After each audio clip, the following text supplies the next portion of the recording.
So it's like 8:30 right now. I haven't had dinner yet. I just spent over an hour just writing the script for this album review. So, I'd rather starve to death. But I will still talk about music. I'm that crazy. But yeah, anyway, today's a really sad day. Perfect day to talk about more music. So I'm gonna do a mini albums review where I review albums from 2019, from this year. There are albums that I'm gonna talk about that are from like a long time ago that are still released in 2019. Before I start off talking about the main five albums, I would like to mention two albums, including the Dorian Electric album, which is this really sugar-coated bubble bass pop album. I kind of find it hard to get into this album, so maybe I will need more time to digest it. But I've heard it a few times and I thought it was just okay. And then we also have this Icelandic metal album by the name of Algleymi, and the band name is, hopefully I don't butcher it, but it's Misþyrming. And it just sounds like kind of average Icelandic black metal that's a little Viking-esque because, it's Nordic and all that. And I find it just kind of average.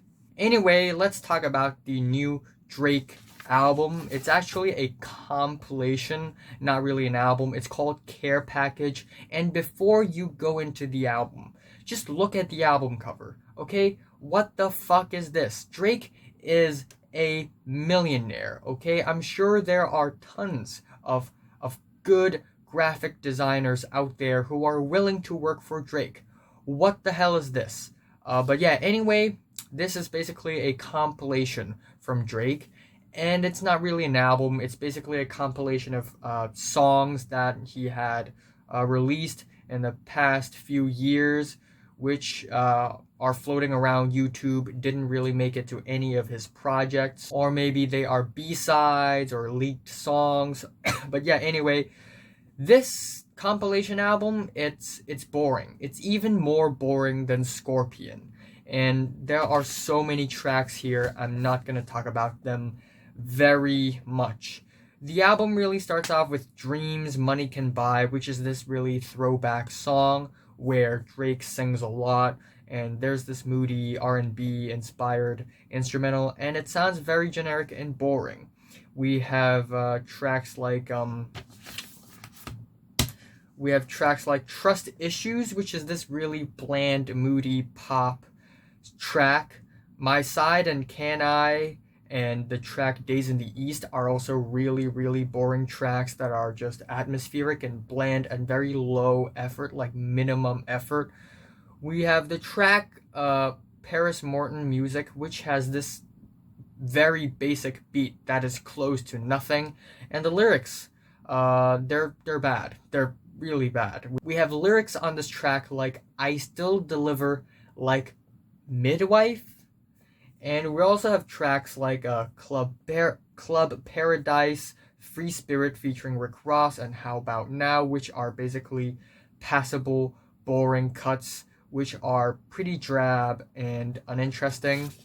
We also have a few tracks here that I just find unbearable, like the track Girls Love Beyoncé, which is this very terrible, awful, repurposed Destiny Child song, which is terrible. We have the track I Get Lonely, which is this incredibly annoying throwback R&B pop track that is equally as boring as it is obnoxious. I think the worst offender on the album is Heat of the Moment, which is like an old Drake song with some really embarrassing vocals, and the instrumentals sample bubble sounds, which is just kind of bad. And I just hate how ugly and sugar coated and glossy the instrumentals are. However, I'm not saying that there aren't any good tracks on the album. We have the track The Motion, which is a surprisingly sweet and catchy and sort of a nice, early 2000s throwback R&B rap song that is pretty solid and pretty well sung. We have the track Draft Day, which I didn't really like at first because the Lauryn Hill sample is a little generic, but it grew on me a lot, and I also really like the constant beat of the track. We have 2 tracks back to back, 2 diary tracks where Drake just talks about, thoughts. We have 4 p.m. in Calabasas and 5 a.m. in Toronto, and both of them are great.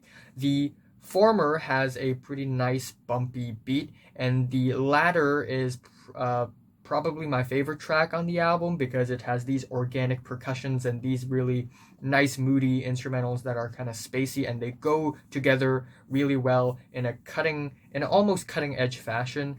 And the performances are also relatively wilder. Even though, again, the song titles are pretty messed up, especially if you look at like Spotify, where 4 p.m. is basically one word with no space. And then we have 5 a.m., where there's a space between the 5 and the A is in uppercase, which is kind of messy. I don't like messy track lists.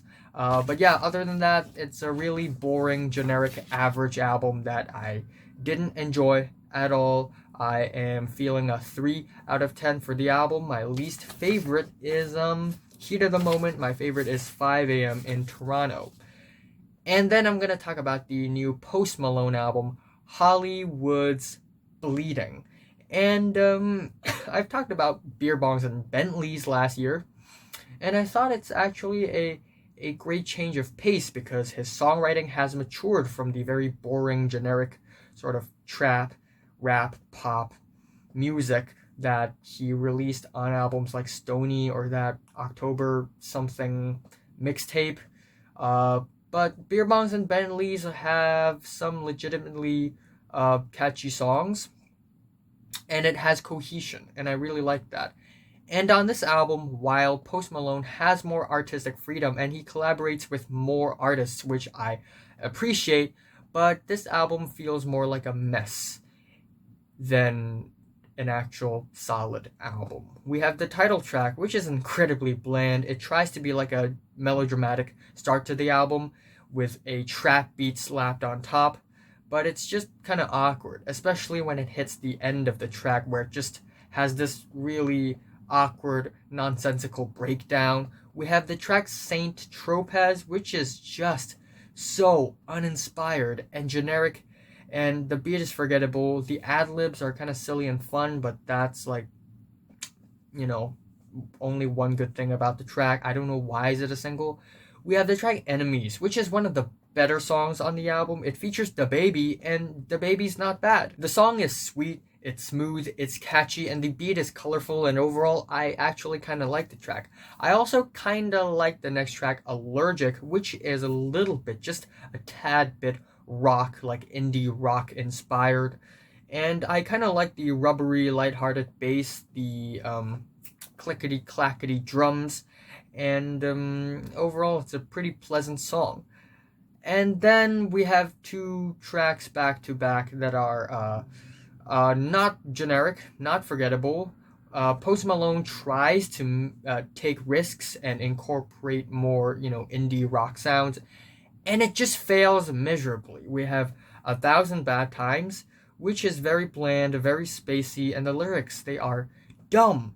We have Said You Needed a Ride, You Wanted My Car, Girl Without That Face, You Wouldn't Get Far, which is kind of corny, I think. And we have the track Circles, which is this incredibly drab, bland, indie pop rock inspired track. We get this really cheap bass riff, these really dumb rubbery vocals, and the worst thing about the track is the vocals. In fact, for the entire album, my major issue is the very annoying vocal effects where Post Malone's vocals sort of vibrate and shake, and it's just kind of bad, kind of horrendous. Circles. We have the track Die For Me featuring Future and Halsey, and to be honest, the performances by Future and Halsey are better than I've imagined. And I think the chorus and the verses, however, they are kind of hedonistic, and the instrumentals, they're kind of lackluster. We have the track On the Road, and it's still a really boring track. I kind of like the theme of the track about, being lonely, and I think Meek Mill's performance is pretty fantastic. However, Lil Baby hops in and ruins the entire fucking track because he's just so boring. He sounds like a Walmart Young Thug. And then after that, we have Take What You Want, which is one of these surprises on the track list because it features none other than Ozzy Osbourne of Black Sabbath fame. And he's actually amazing on this album. And I think Travis Scott is also great. And this track is basically this very catchy but also kind of edgy, sad banger with some dirty drums and some trippy guitars.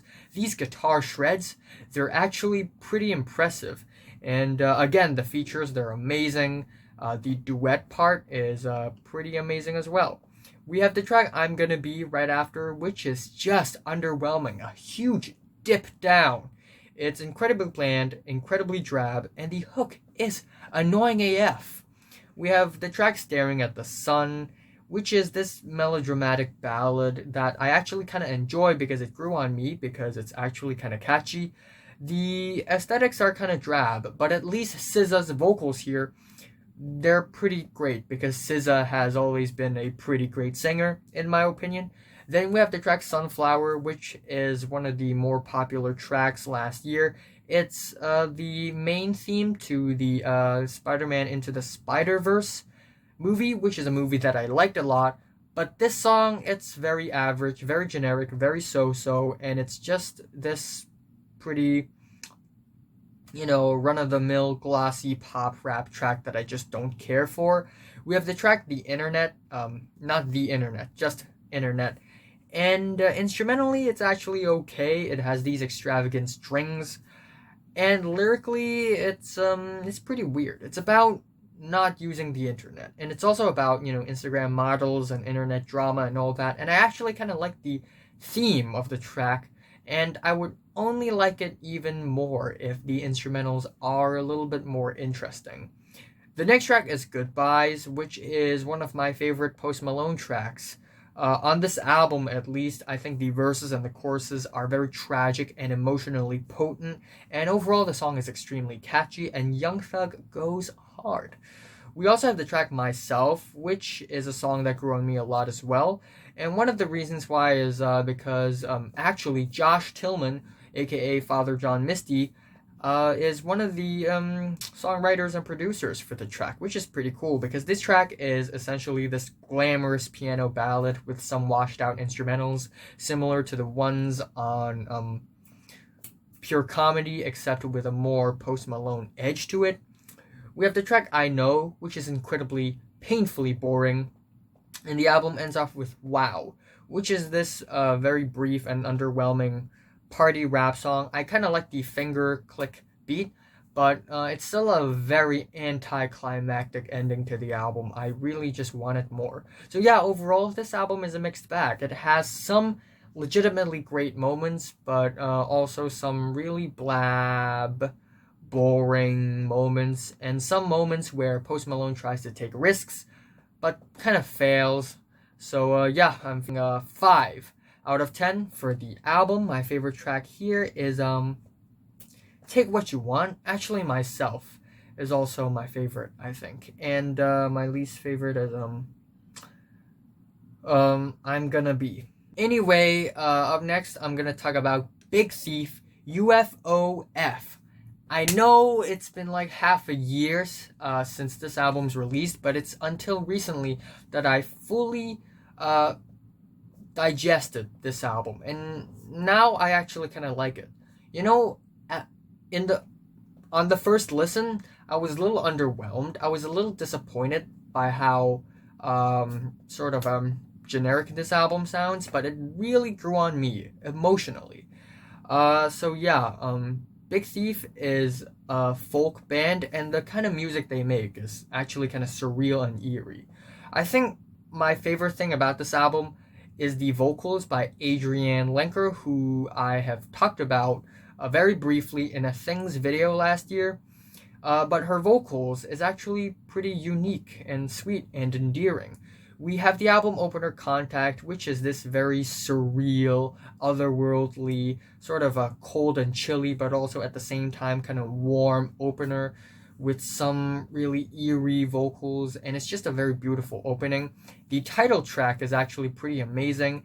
The lyrics are about aliens, and it talks about aliens in a very poetic way, which I really love. The guitar chords are eerie, the vocals are hushed and a little disembodied. They're amazing. And the Radiohead, Sufjan Stevens-esque instrumentals are just one of the better parts of the song. The next track, Cattails, or Cattails, is a really nice, intimate ballad about empathizing with someone you know. And it sounds like a really nice traditional folk song with some rich finger-picked guitars, which are beautiful. We have the track From, which is one of the blander and more boring tracks on the album. The pacing is very slow. The vocals are mumbly, almost unbearably so. The instrumentals are bland and kind of one-dimensional. And the next track, Open Desert, I almost said One Desert, Open Desert, has a really smooth and pleasant chorus. However, the verses, they're just kind of generic. And then we have the next track, Orange, which is actually a pretty good song. It grew on me like a lot. It's this acoustic ballad with some really nice poetic lyrics. And it's actually this lighthearted but also kind of warm indie acoustic where it sounds like a slice of life, you know? We also have the track Century, which I really, really love. It's this subtle rock folk tune with this really sweet and groovy chorus that's kind of Velvet Underground inspired. And it's actually low-key danceable, and I just really like it. The next track, Strange, also grew on me a lot upon first listen. It's this light-hearted, folky song with some nice guitars, and the verses are actually really endearing and sweet. The track Betsy, however, is another low point on the album where Adrienne Lenker sings in a low pitch, which is not that great, and the song instrumentally overall is kind of bland. The track Terminal Paradise pretty much has the same problems. It's pretty quiet and pretty weepy, nothing all that special. However, the track Jenni is a pretty nice track that almost has a shoegazy style to it.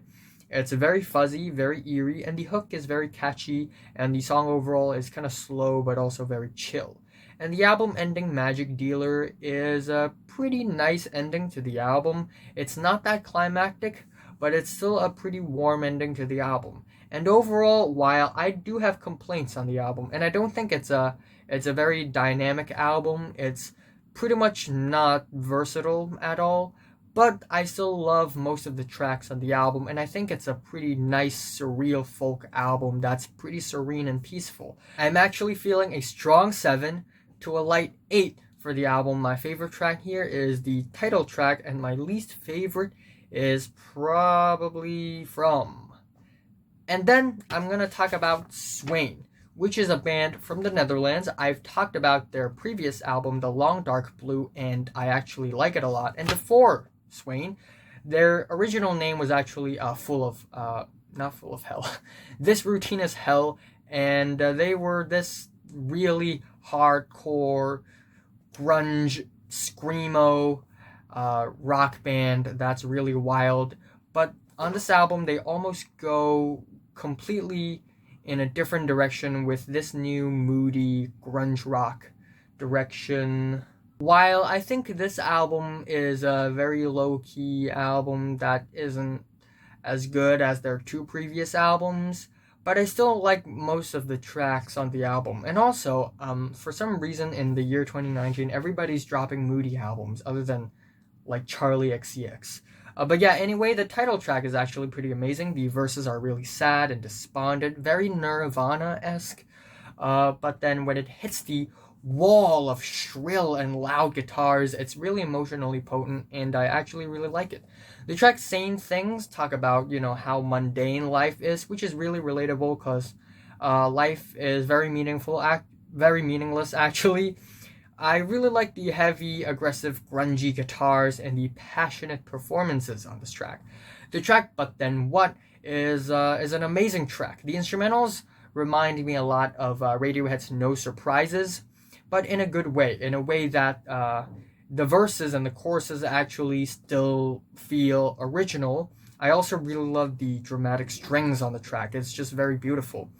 The track Skin on Skin has a very sinister, evil, cold-blooded intro, which I really love, and the verses are kind of psychotic, and lyrically it's very creepy. The guitar riffs are even, almost a little goth-ish, which I really love. And then also we have some guitar scratches on the track, which reminds me a lot of Joy Division. But yeah, afterwards we have the track Dispel, which is this very aimless interlude with some pretty annoying auto-tune and some aimless pianos. I'm not a huge fan of the interlude. The next track, Fistful of Hair, is not that great either. I kind of like the kinky lyrics and the sort of lazy post-punky guitar riffs, but the grungy choruses and the bland verses do not really help.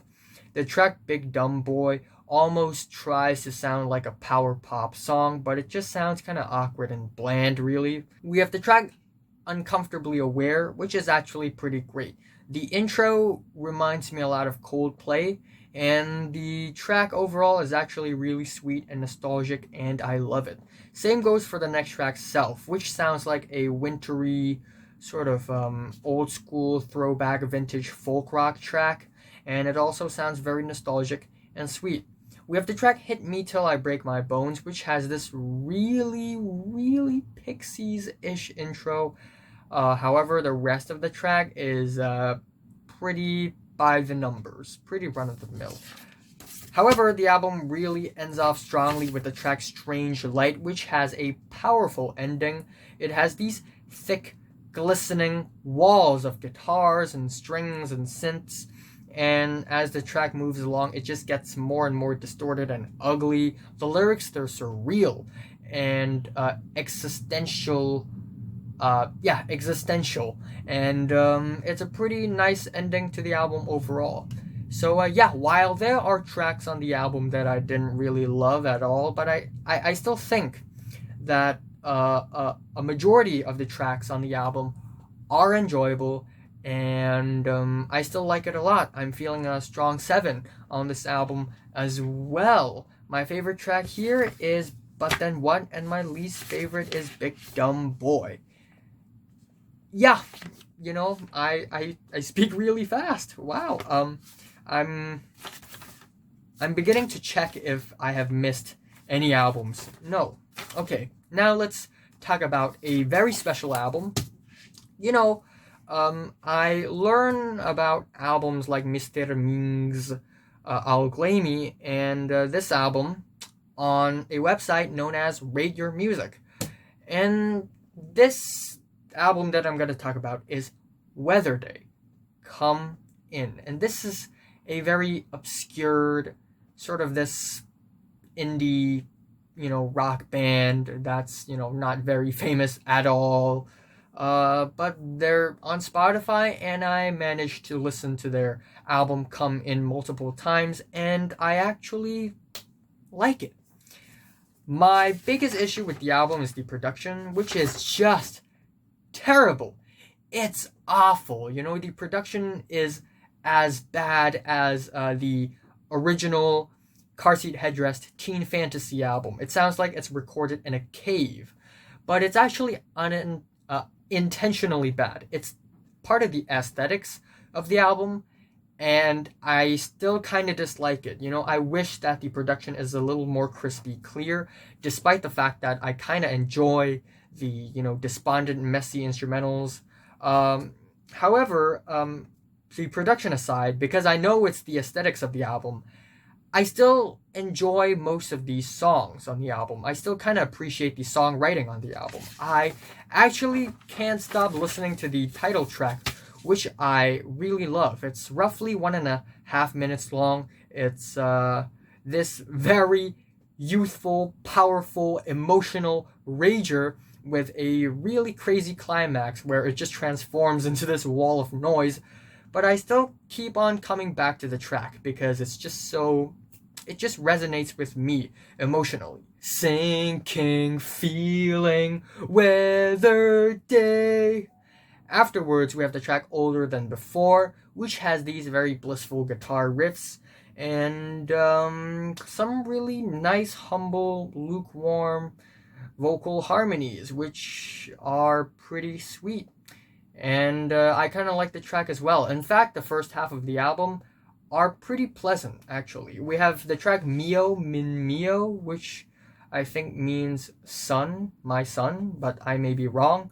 But it really starts off with this, sleepy, almost post-rockian intro, and then we're just being hit with this loud wall of guitars with these bombastic drums, and it's actually really emotional. And we also get these dreary and dreamy guitar riffs halfway through the track. I think they're amazing. And the ending of the track has these springy, sprawly, messy pianos, which are amazing. I don't know why my nose is itching so hard. We have the track Sleepin' While You're Doing Your Best, which is one of the more underwhelming cuts on the album, in my opinion. It's basically this very loud and run-of-the-mill and very noisy, touchy-feely college indie rock rager. We also have the track Water Dreamer the Same, which pretty much suffers from the same problem. It's this very noisy, aimless indie rock rager. Same goes for the track Painted Girls Theme, which is more solid than the two previous aforementioned tracks with these soaring vocals. However, it's still not that great. It still sounds kind of generic. But yeah, we have the track My Sputnik Sweetheart, which is this 13-minute long multifaceted giant, which is actually surprisingly amazing. We get the opening of the track, which is pretty sad. We get these lonely, springy guitars, which are constantly pausing. Then it sort of builds to this, climax, which aren't really that great at first, but which isn't that great at first. But the second part, the second stage of the track, is amazing. I love the incredibly dreamy, dizzying, sweet, surreal, ascending guitar chords. They're amazing, and the way they build up to this amazing explosion is stellar. And then afterwards, we even get some spacey, chilly, almost European flavored guitars, which are amazing. And these bustly, actually clear, not, buried underneath the noisy production, but actually clear percussions. They're actually very stimulating to the ears. We also have the track Cut Lips, which doesn't start off very strongly with these moany, despondent vocals. However, the track gains momentum and it becomes this really nice, climactic, emotionally disturbed song. We have the track Embarrassing Paintings, aka Agatha showed initiative in art class this week. Not the best song title. And the song is not that great either. We get these very sterile, sort of polished pianos, which are just a little too sterile for my ears, especially for an album that's trying to sound lo-fi and noisy. And these messy instrumental layers do not help at all. We have the track Agatka, the second last track, and it has these upright guitar chords, these doodly guitar riffs, and overall it's a pretty nice rock rager. And we also get the album Ender Porcelain Hands, which is like an extension of Agatka. And I think in the last two tracks, I kind of like the album ending a little more, even though both of these tracks don't wow me all that much. I still kind of appreciate the musicianship and the songwriting a little bit.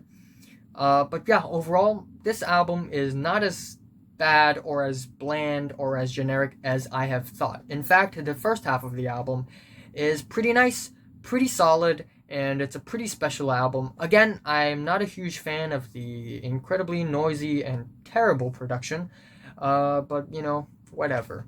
I'm feeling a 7 on this album as well, a strong 7. My favorite track here is the title track, followed by My Sputnik Sweetheart, and my least favorite is Embarrassing Paintings.